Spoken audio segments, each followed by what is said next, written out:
Yes, here we are again. My name is Lisette Schruitenmaker. I'm Dutch. I'm in Amsterdam, and I was invited by my lifelong friend Lucy McCarrer, who is in Norfolk in the UK, to do this podcast because I turned 70 on the 22nd of September a year ago.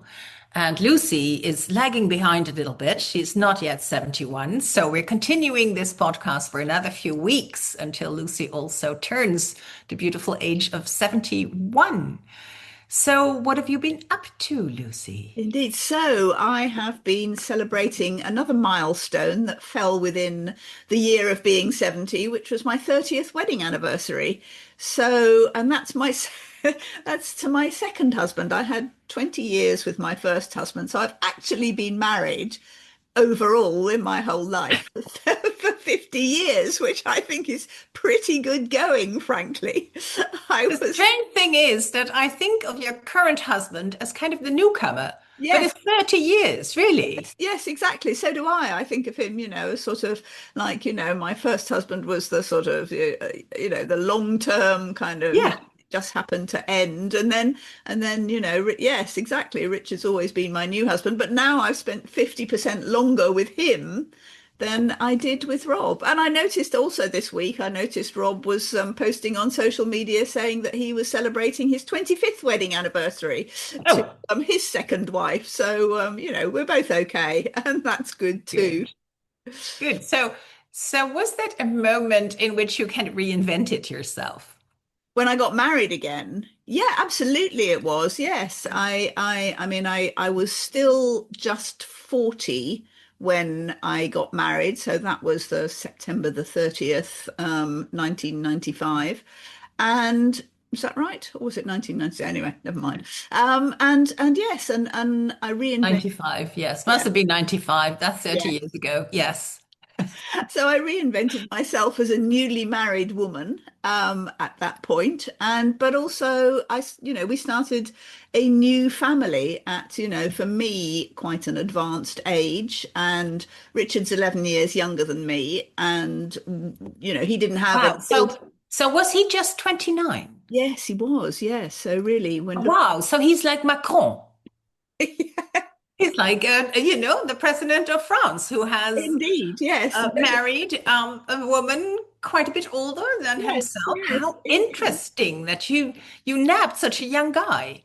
Yes, yes, it was a funny thing. I mean, I don't know. I think that's one of the other my other kind of counterclockwise kind of events in life, the things that take you back to a younger period. Because not, I mean, I married again, but also when I started sort of kind of going out with Richard, he was doing things that younger people that I mean, I was 39, he was then, I don't know, 28 or whatever. And, he was going to nightclubs. I had not that I'd ever really been to nightclubs, because I don't think nightclubs in. Because you were already married and you Yes, had exactly. children. You Exactly. Yes. skipped that phase. So you life gave it back to you at a later stage. Exactly. I had a whole other. So when Rob and I split up, our children, the boys used to spend a week with him and a week with me. So I had, every other week where I was no longer a mum. I was, somebody with a young boyfriend,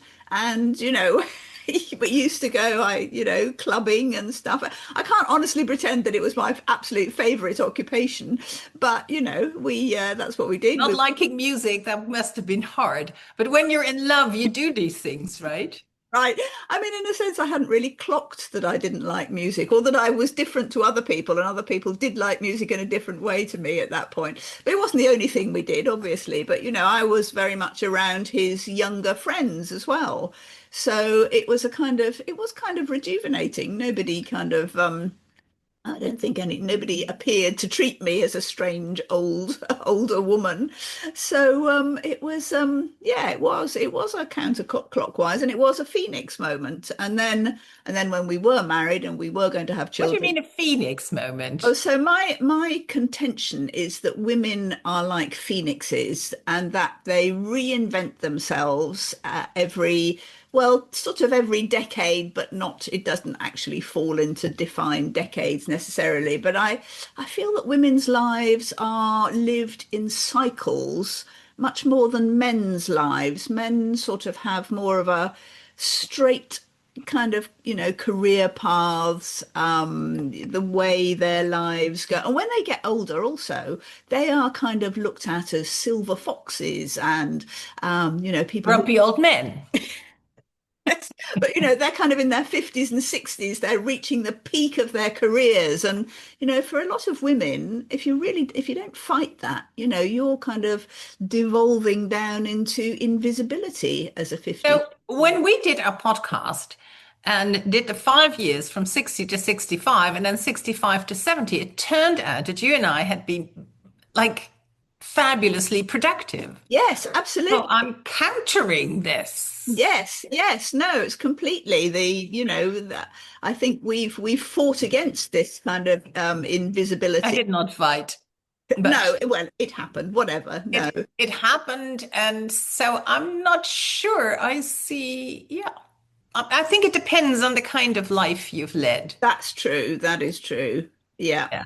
But I But think anyway, you're explaining about the phoenix and kind of contraposing men and women's lives, more yes, I think linear, in a more way cyclical. women often have to reinvent themselves.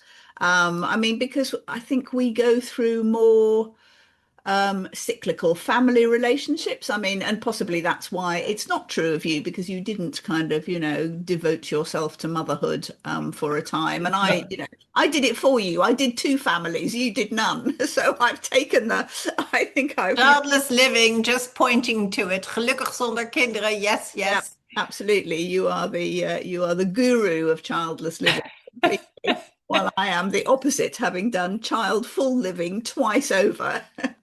Yes. So yes, and I do think that I do feel in a way that's why I am what you might think of as a late developer, that I am finally sort of able to sort of step out and want to go out, found companies, do things now that I didn't think of it as being held back by children at the time. That wasn't how I thought of it, but there was limited time. I didn't have the freedom and I've always not had a job specifically because of family reasons and wanting to be there for children. And so yes, So I would recommend that, of course, when you have children, then with modern couples, with nowadays couples, a little bit less, but the women often turn in whilst the men kind of continue, but that's less and less yes, true in it many is. cases. Yeah, But 1 in 5 women has no children. So I no, would recommend that you also consider women who don't go through those cycles of childbirth and primary school and middle school and then empty nest syndrome and all of those things, because it's 1 in 5 of us. Just, I always yeah. say, walk in the street and just remember 1 in 5 people has no children. It's Yeah. not an exception. It's a lot. Yes, yes, it is. Absolutely. Absolutely. And yeah, probably not represented enough. But I wonder if there's a cyclical thing there anyway, just because we're women and that, we change direction, change kind of work we do, change passions, change purpose, and perhaps, and I know I'm being very general here, perhaps more than men do. Well, men might tend to do it more at the end of a career where they think, I'm kind of due for retirement or I'm selling a company or I'm, sort of coming to the end of a particular sort of phase, maybe in my 50s or 60s. Now I need to reinvent myself and do something different and I more. see many young men. I mean, I'm here, and of course, this is also kind of a little bubble, but young people want to go to work for companies with a purpose. They don't want to work in companies that have a purpose of only money. And also many, and younger, once they have entered kind of the rat race, kind of go and wonder, is this all there is? Can't I do more with my talents? And there's a Dutch journalist called Rutger Bregman who wrote a book about moral ambition. And he's actually, canvassing for all these talented people not to be tax advisors or lawyers for companies so they can continue to pollute, but go the other route and have a meaningful life. And I think that comes earlier and earlier. And kind of the midlife crisis, of course, that we used to have, that was around 40, when men were kind of, oh, what have I done? I'm now tied down with a wife and children in this job, and I have to continue working because I'm the provider. That's for some, of course, for many, that is still true, but there's also a whole other stream. Yes, no, no, I completely agree, and I think it's wonderful that it's changing, and young people are going to be completely different. I suppose I'm writing a book called The Phoenix Theory, which is sort of Aha. about this, which is kind of aimed at women who are now 40 plus. So it's about kind of daring to reinvent and daring to reimagine your life later in life. But I completely agree that younger people are not kind of following these same rather set paths. And I have to say that both my sons I mean, they do in terms of, sharing. I mean, they both have partners with full-time work, and they all, I mean, both couples share the domestic load, the Yeah. childcare load, everything completely. In fact, one of my sons says, I try to do more than 50% always, just so I don't fall below the 50%. Wow. So, Wow. Yeah, so that's a really different model. And it's interesting to see how it was like in our time and how it is now. It will yeah, be interesting to study that. yes, Yeah. yes, I think it is different, but So you reinvented yourself I've when you reinvented. got divorced I did, and then yeah, remarried. yeah, and And then you were around 40. I reinvented myself around 42. you changed Yeah. direction completely, didn't you? I mean, I changed direction completely. Yeah. And I say, my consciousness opened and I could not continue to be like his master's voice for big corporations that did not want to look at the negative effects. I mean, there's many positive effects of these companies, but there's also negative effects. And they were kind of, don't wake us up. Don't wake us yeah, up just yet. yeah, And so I absolutely. had to sell my company and I had to find new friends. But I've continued. I mean, I've done various things, but I've continued in that line ever since then. And I found, circles and circles of aware and conscious and driven and interesting people. Yes, but I think there's a certain kind of, I mean, I know it's not a sort of massive reinventions, but every time you take on a new project or, join a new board, it's a sort of little, kind of reimagining of what you can be doing and what your, a new kind of purpose that Yeah, it's not a fires you new up. purpose. I feel, to me, well, I have several with my books. I think my books are all about alleviating loneliness, thinking like Oh, in that's childless living, interesting. we think we're the only one in our family, maybe, we're the only one in our club, group of friends, maybe. And so we need to find new friends when our old friends disappear into babyland. And also with the eldest daughter, that's sometimes a bit of a lonely position in the family.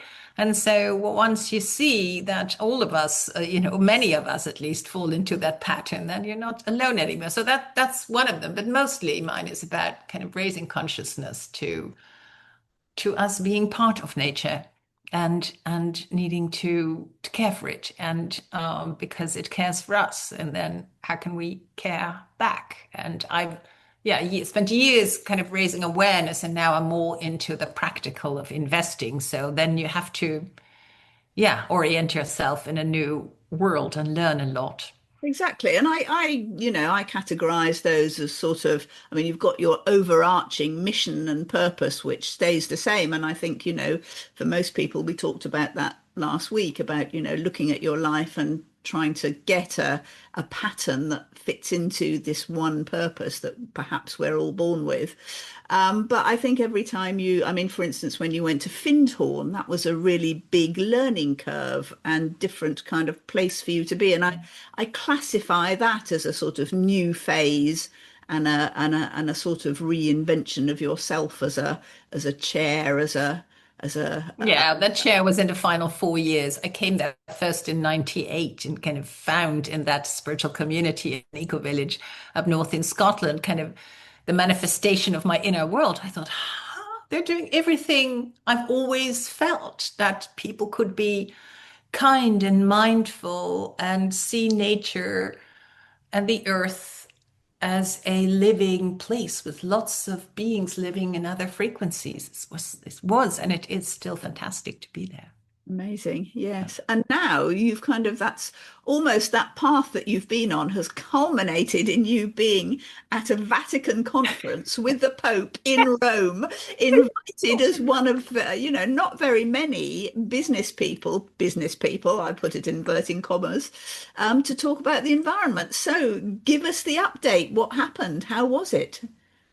Well, there's this man, he is a social alchemist, a weaver, a master weaver of people called Marcello Palazzi. I first met him actually when I had my awakening and I became a member of Social Venture Network, and he was there too. So, over the past 30 years, we've kind of run into one another, and he's started a group called For Good Leaders, getting companies and business leaders together and say, we are many.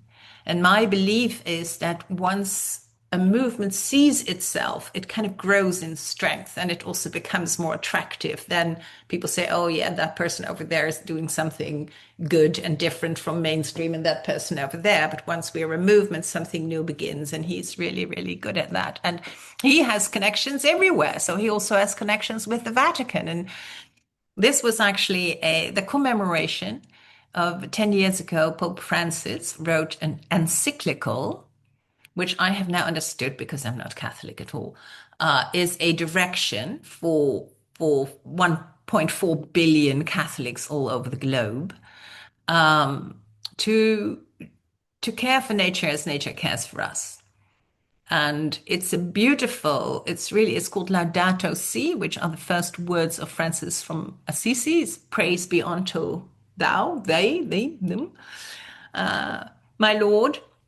And so Pope Leo, in his first, months of being in office, chose to celebrate this 10 years and invite people who are in churches of all denominations. And there were many also indigenous people, and there were 45 business leaders, of which, tralala, I was one. And so it's been a great honor to be there and to hear from this Pope's mouth. I think it it is so wonderful when a successor praises their predecessor and say their work was important, and it gives direction and a framework to believers all over the globe. And actually, Arnold Schwarzenegger was there too, former Wow. governor of California, and who said, there's 400,000 priests, there's 600,000 nuns, and this is a force of nature when they start to do things. And the Pope spoke, and Arnold Schwarzenegger was funny. He said, we're going to terminate climate change. So this was, of course, a very political, thing to say, and Yeah. also very funny because of his career. And then he said, there is my action hero. And he pointed to the Pope. And then the Pope said, before I read the written, remarks that I have here, I want to say there are many action heroes in this room. In fact, this room is full of action heroes. How It was lovely. very beautiful. Oh, It was wonderful. very beautiful. And also when he did his blessing, it's like, even though, but he is so profoundly spiritual, I would say, that it really came through. And the next day, the Pope was there only for an hour, as was Arnold Schwarzenegger. And then the next day, I went to a workshop where people spoke about what they do in their parish, in their church, with this Laudato Si instruction, and where they had their successes and where they had their challenges. And it was a wonderful sharing of how people, ground roots are doing things, from, planting trees to restoring forests to restoring the social fabric in their community, because it all starts with, wherever your heart goes out to. Yes, how absolutely wonderful. What a wonderful event to have attended. Did you get to contribute at all, ask a question?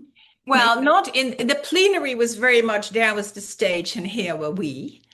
And then in the workshop, we did little conversations with two and three of us, and there my friend and I, Sabine and I, spoke with a woman from Ireland and had a lovely conversation, and then we all kind of contributed to, the general conversation. But also we had a tour of the papal gardens, which are Mm. magnificent and beautiful, and it was lovely. And actually, on our final day in Rome was also the day of the general strike. Oh, It was gridlock, and we were all the time wondering, should we get a taxi here or there or there? It was very difficult, and nobody knew exactly what was happening. And so we walked to the Colosseum, my friend Sabine and I, and then we walked back. Shall we go back to the hotel? Shall we go there? Well, it was all, and then we ran into this man who actually had his office next door to me. I lived in the city center on Herengracht for 25 years. oh, He had his office next door to me. We never spoke. We never spoke, and I met him there. how And bizarre. he's a devout Catholic. And we ran into him, and he said, I'm on my way to the sacred door and to the grave, to the tomb of Pope Francis. So we just had time and we joined him. And this grave of Pope Francis has just been installed, and it is one of utter simplicity. There's just a stone, there's one rose, and then there is a little cross which is lit in a way that it really, brings out to light. So, with the simplicity that he advocated, Very, very his, appropriate. And yeah. yeah, how lovely. Well, Yes, and it really also, made the circle round from, well, you've had the most amazing time. Did you manage to get out of Rome okay? You managed to yes, catch a yes, it train, was. things like that? Fortunately, we had a race car driver for a taxi. So every time he saw on his app that there was a gridlock, he turned around and took another Wow. road, and Wow. the flight was delayed. So all worked out. Oh, All good. worked Good. out. That's fantastic. And Yes. now you're home for a bit, but I'm hopeful. Yeah. Yeah, we leave for Berlin on Wednesday you're very, very because traveling at the moment. I'm going to a conference on steward ownership, which I feel if we don't rethink ownership of companies, most companies kind of get by and don't pay huge dividends to founders or family, but some do, and I think that is inordinate. And so there's this whole movement of steward ownership where the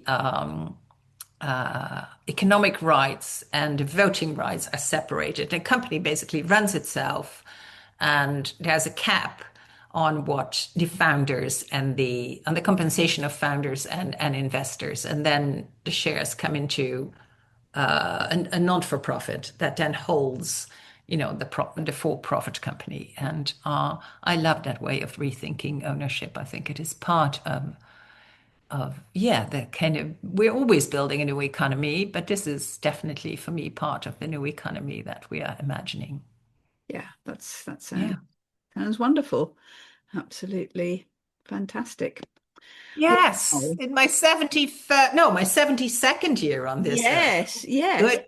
So, yay. Absolutely, absolutely. No, that's brilliant. Well, I've got some exciting things happening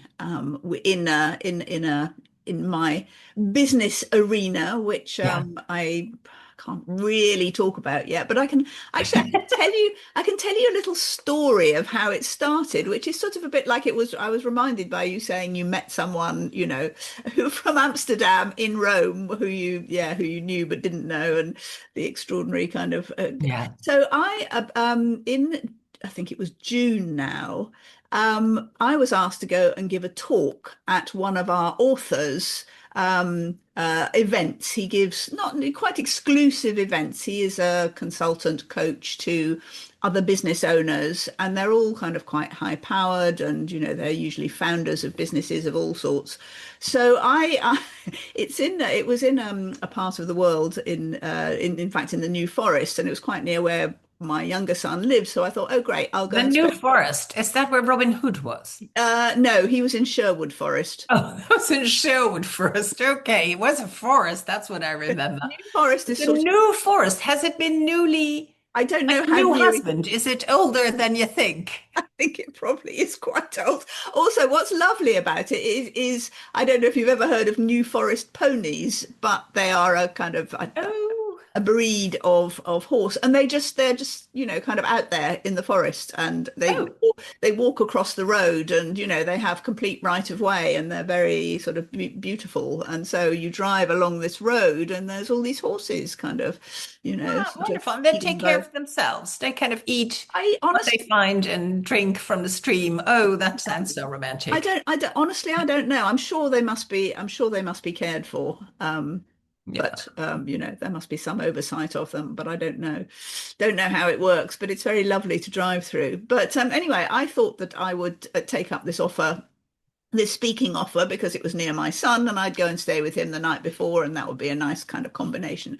As it turned out, my son was away that night, so I ended up I Yes. ended up being invited to, they had a pre-event dinner, and sort of put me up in a hotel and all this sort of thing, which was very nice. But so I went to the dinner, and it was full of sort of younger men than me, and there were like maybe two other women there, and there were maybe 40 or 50 men, which kind of makes me feel stupidly a bit intimidated. And I felt, Oh, they were all, not that anybody makes me feel like that. That's just yeah. how I can feel. So, and I'm not terribly good at big, kind of interactions. I like We know that by now. I know. So anyway, I went to this dinner, and it was fine, and people were very nice. And I met a man who said, "Oh, I told him about Rethink Press and publishing for entrepreneurs." And he said, "Oh yes, no, I've got a company that has lots of entrepreneurs, and I think this would be very useful to us, and I'll be in touch." And I work with an author called Vern Harnish, who is actually very well known in the US and the kind of entrepreneur world, very, very genuinely very successful, best-selling book called Scale Up.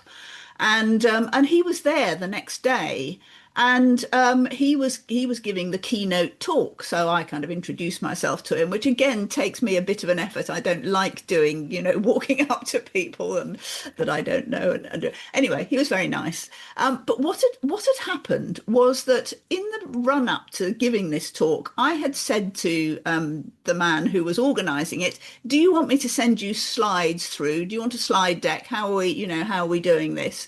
And he said, "No, I think I'm going to have it more like a series of TED Talks, and nobody needs slides. TED Talks don't really have slides, so just Yeah. talk, and that's fine." So I thought, okay, normally I quite rely on my slides as, sort of pointers to what Yeah, yeah, so I yeah. remember what I'm saying, but I thought, okay, I'll do it this way. That's fine. We started the next day. Vern gave his keynote speech. He had the most amazing slide deck. It was just, it was full of video. There was, Unfair. and I was thinking, oh my God, this is, and everybody was very thrilled. And then we went through the day. My talk was mid-afternoon, and every single every man, there were no other women speakers. Every man had a fabulous slide deck talking about their business. And I was getting, normally I'm not, I don't get nervous about public speaking. It's the one thing that, I might get nervous about going to a dinner, but not about standing on a platform. But this time I was literally beginning to feel quite sick that, I was thinking, should I run and get my computer out of the car and, put a slide deck together? Oh, oh my. I was thinking, no, I'm just going to have to do this. And, and I'm so much the odd one out in terms of all these sort of, I guess they were, between 30s and 50s, successful guys standing up and talking about their business. So finally it got to my slot, and I was really, really panicking. And then suddenly I stood up and to go to the stage, and it just melted away. And I thought, no, it's fine. I'll just do this. And So what is that? What is that? It's so interesting because you had a phoenix moment right there. Yeah, yes, almost. Yes, exactly. And I don't know what it was. It was partly because the guy who was before me was also very nervous, and I'd kind of helped him set up his slides in the break, and he was very sweet and nice, and he gave a nice talk, and his slides were fine. But it's sort of, I don't know, maybe it's always kind of when you help other people, you stop worrying about yourself so much, don't you? Eldest daughters, we're brought up to help other people, not ask for help, but help other people. It's very reassuring to be in that role. Yeah, yeah, no, that's To true. help your little brother set up Yeah, his slide deck. yes, exactly. Yay, yay, yay. So anyway, I got up, I spoke, I had no slides. It just felt fine. Everybody was, the audience was quite helpful. And Vern, who I thought, would probably have left by now, having done his keynote, was standing at the back. And I managed to kind of include him. I talk about book magic, how authors have these moments of magic that happen from their books. And I said, I'm sure Vern has had many, many magic moments. And he laughed and, sort of nodded and it went well. And I was very, I was very relieved. And then I gave a little workshop for people who wanted to do more. And then I drove away thinking, oh, I got away with that, I think. And My dear, you're such a hero. You can't stay at your son's, so you go to the dinner, which I know you don't particularly like. You're intimidated by these men, and yet you do it. Then they all have slides, and you sit there and go like, "Wow, what is?" And and so you've overcome all that. I know, but then the next day I get an email from the guy who had given who had given the whose event it was, and he said, I just had dinner with Vern Harnish last night, and we both thought that your talk was outstanding, and he would I knew like it. to I knew it. and he would like to put you in touch with the guys who run Forbes Books in America. And he tagged in Now there's a name. Now and there's a name. exactly. And he included all these other people. I then immediately got another email from the head of Forbes Books who said, I would like to talk to you. I'd really like to talk to you about book magic and Rethink Press. And when can we get on a Zoom call?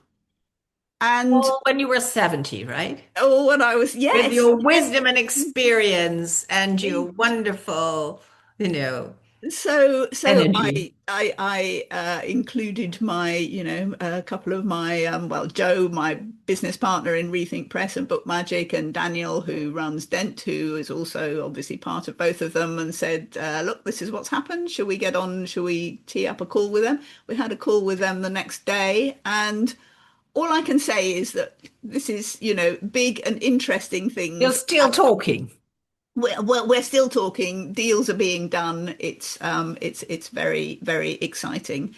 But it took me kind of going through a particular kind of hell but it kind of worked out in the end. So really, I don't know what the lesson from that is. Don't worry, things will be okay. Do what you. Yeah, and also, I mean, your perseverance and you're just, I just see this little girl going to school, having no idea what it is, but just put one foot in front of the other and do it anyway. And that's what I see you do. I mean, you are a pioneer, really. I mean, in this whole publishing business, giving voice to those who don't have a voice, which is something that motivates you from the inside, right? And then you just do it. And then with your, I'm going to say terrible things to you that you don't like, but I'm asking you to take it in. No, with your grace and your wit and your vast overview, that we've built in our 70 years, or maybe in our fine last 30 years. That Well, wow, I'm not at all surprised that they thought your talk was outstanding oh, well. because your heart is in this. Well, I know what I have to say. Thank you. It's kind of you to notice. Now, is that your new baseball bat That's that you my can just, football out to outer field there. That's my Yeah. that's my way of You know, taking. I was invited to the 50th wedding anniversary of a friend I have not seen for years. I have not seen this couple for years. I was their bridesmaid. It was a bit of a joke. We were in the same student housing together. And when she got married at 21, I was like, why are you getting married at 21? But you did the same thing. So I said, I've always wanted to be a bridesmaid once in my life. So could I please? Yes. I have a picture of us in Laura Ashley dresses, and it looks like we're in like with Mr. Darcy, we're like in a Jane Austen novel. It all looks so old-fashioned. But then the daughter sent me an email and said, we're gathering all the people who were at the official wedding photo with her. And I'm like, why would you do that? You've had a whole life. Why would you go back to those people? But I thought, can't really say no. So, yeah, having just arrived home the previous day, I went to The Hague. It was like storm, and this was at the seaside. I was like, when I came home, I still had sand, on my skin because it was like blowing a gale. But I was one of the last ones to leave, where I thought, I'll go in for an hour and then leave. Because by now, and I don't know if you recognize this, but I've learned I was painfully shy as a child. I was so shy. But I have learned over time, I've learned some tricks, and that is ask the other person, what is their life about, and then pick up on something. It's like an interview. Yeah. You have interview techniques. And then at some point they'll ask you, and then you have a Or not conversation. sometimes, or not. Or not sometimes. Some people like to go on and on about themselves. And, I Still, would even at some point, I'm now courageous and old also enough. I use my kind of yeah. eldership and say, yeah, I had a man explain something to me at lunch. We were sitting in Castel Gandolfo, which is a lovely, lovely little town on a hill where the papal gardens and the papal summer residence is. And there's a lake there. It was absolutely beautiful. The food was Italian and totally delicious. And a man sat across from me and started to talk at length about something. And then at some point I said, oh, you mean, yes, I'm involved with it. And then he said, oh, you've caught me mansplaining.